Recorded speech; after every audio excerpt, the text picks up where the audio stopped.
Let's say you are a teacher and you want to quickly check if a student has passed or failed. Here is the student score, which is 70. In Excel, we can use the if function like this. If condition, then pass and fail. Here will come your criterias. This formula says if the score of the student is greater than or equal to 50, return pass, otherwise return fail. So if the score is 70, Excel will show pass. If the score is 40, Excel will show the fail. That's how if function returns a value based on a condition in Excel. Let's try it practically.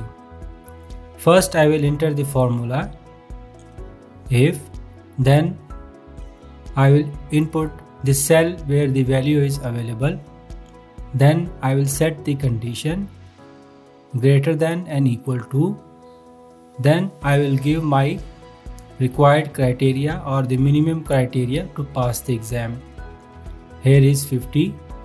Then I will give the first condition in case our criteria comes true, then this text will be displayed. If our provided criteria is not true, then the second part will be displayed. Parenthesis close and hit enter. Now you can see this plus sign. Click on it and drag the all formula up to the bottom. Now you've seen that Excel has provided us the results based on if formula for all students. Try it with your own data, maybe salaries, sales targets or attendance.